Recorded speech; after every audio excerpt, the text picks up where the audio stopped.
Hello, everyone. Welcome to the Boston Tea Party Podcast, part of the All Day Football Show. I'm your host, as always, Jackson Kellogg, and today we're getting into episode number 14. So right now that puts us at week 14 of the NFL season. So we're going to go over predictions and analysis for the Patriots in week 14 as they are at the Los Angeles Rams tonight on Fox Thursday Night Football. And as always, weekly transactions. So getting right into the analysis of the game. So again, it is week 14.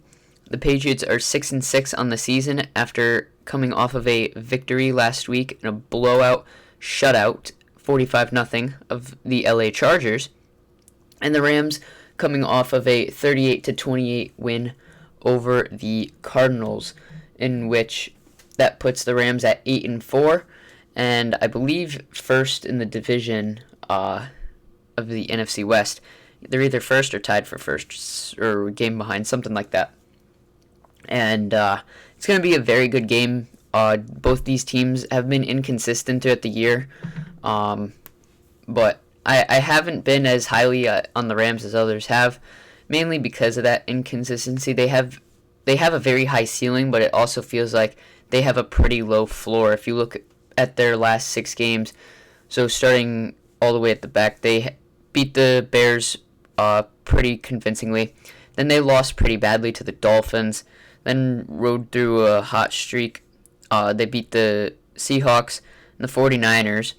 Then they beat they lost to the they beat the Seahawks and the Buccaneers. Then they lost to the 49ers in a game where Jared Goff did not look very good. And then last week they win 38-28 over the Cardinals, in which the offense, it got a lot more consistency going, and the defense shut down the Cardinals. Jared Goff in that game throwing 37 for 47, 351 yards and a touchdown, no interceptions. The rushing game was pretty good too. They rushed for over 100 total yards, with Cam Akers getting most of the carries. They're starting to lean more towards a single back rushing crew. Darrell Henderson did have 3 carries for 49 yards and a touchdown. Malcolm Brown didn't do too well though, but Cam Akers taking the lead in that backfield, it looks like, though. He had 21 carries for 72 yards, which put him at a 3.4 average yard per carry. That's not the greatest, but he did have a touchdown. And then receiving threats for the Rams are aplenty. So Robert Woods led the team in receiving yards that game. He was 10 receptions for 85 yards. Cooper Kupp not too far behind, 8 receptions for 73 yards. And tight end Gerald Everett, 6 receptions for 44 yards. And then Tyler Higbee caught the lone Jared Goff touchdown as he went 4 receptions, 24 yards, and a touchdown. So this Rams offense has a lot of weapons, and they have even more on the defensive side of the ball that we'll get into in a little bit, between Aaron Donald, Jalen Ramsey, Leonard Floyd's playing well this year. But this is the most important game of the season for the Patriots. Right now they're at 6-6. If they win out, there are some analytics that put the Patriots at over a 90% chance to make the playoffs if they win out. This is, in my opinion, the hardest game left on their schedule. They've proven they can beat Buffalo, and once they come into Foxborough, I think they're going to give Josh Allen a tough time. So I think the Patriots will take that game, and then Jets-Dolphins. So this is the game where they're going to have to show up, have no issues, no mess-ups, no turnovers. They got to be fluent in their gameplay and not have any breakdowns, either offensively, defensively, or even special teams, which has been one of the best special teams units in the league so far. So how do the Patriots handle the defensive talent of the Rams between Aaron Donald, who leads the league in sacks right now, and Jalen Ramsey, who's now the highest paid corner in the league? You have 2 top 10 defenders on this defense here. They're very tough to game plan for. And then they come at you with even more threats with Michael Brockers. Leonard Floyd's played well this year, like I said. So it's a very tough defense to beat and scheme for. Well, I think the Patriots should just keep going with what's successful. Run the ball. Damian Harris and Sony Michel, just keep rotating between them, ground and pound. Change of pace back with James White. Throw him in on receiving downs.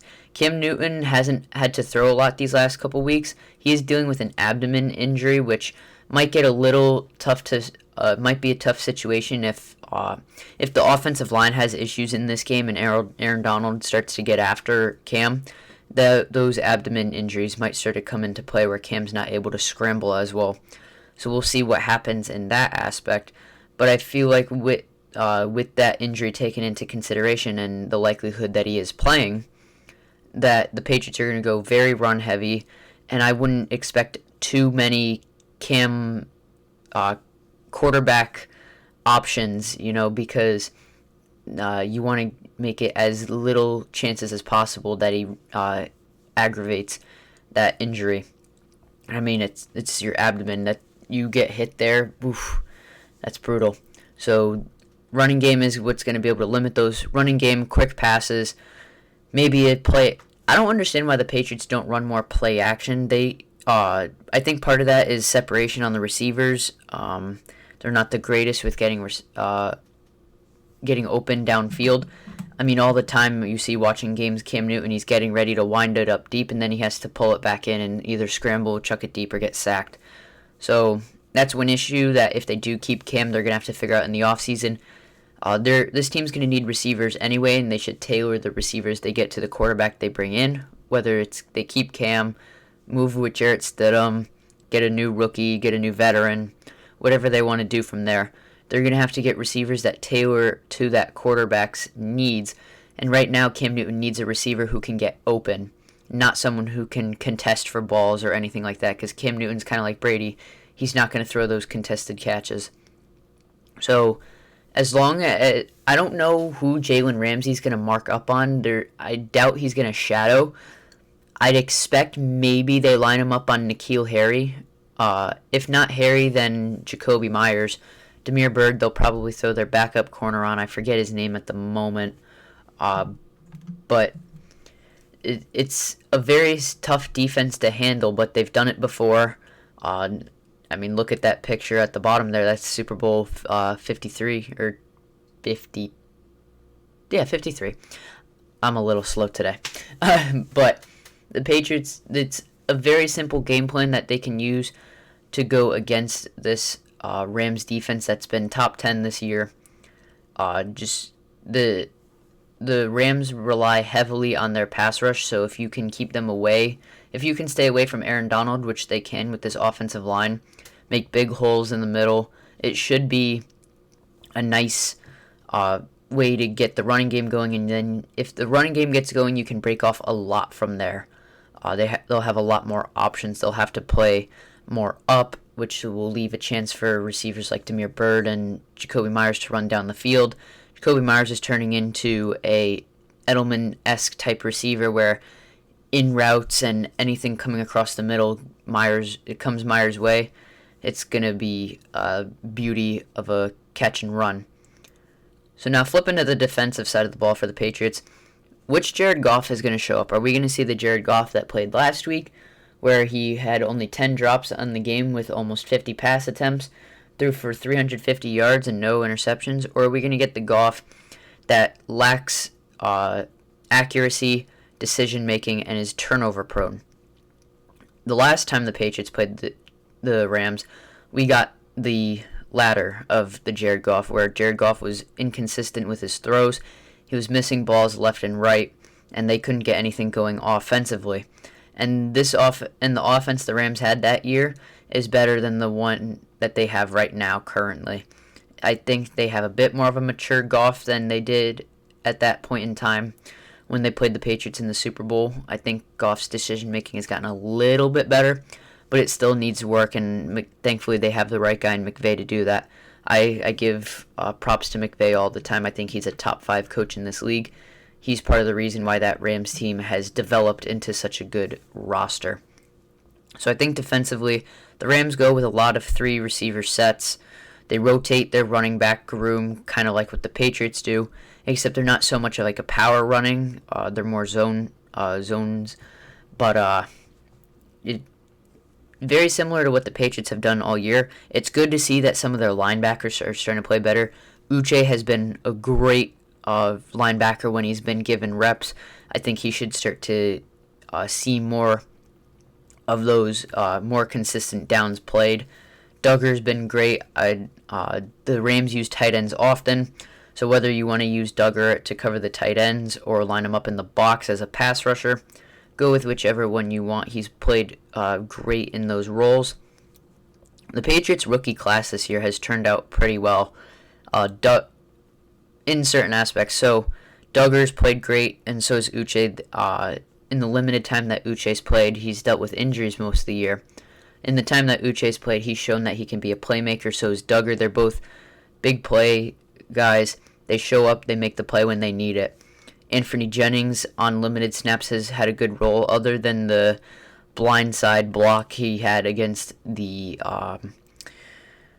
that's 2 weeks ago against the Cardinals. Other than that, he's had no issues.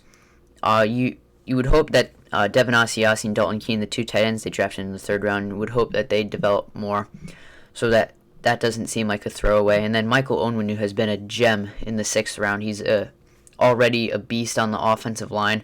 Justin Herron, who came in the 7th round, has been a very good rotational tackle. Might look to him to be a starter next year, take Marcus Cannon's spot at the right tackle. This team has a very good outlook going forward. I'm definitely not worried about the Patriots over the next couple years. Bill Belichick at the helm, he's going to make the right decisions for this team. I would hope that if Bill Belichick does retire within the next couple years, that we keep Nick Caserio around, because they share the same ideals in building this team. I don't agree with keeping McDaniels around to be the head coach, nor Steve Belichick. I think they both have their issues and are overshadowed by Bill Belichick. But we'll see how that goes.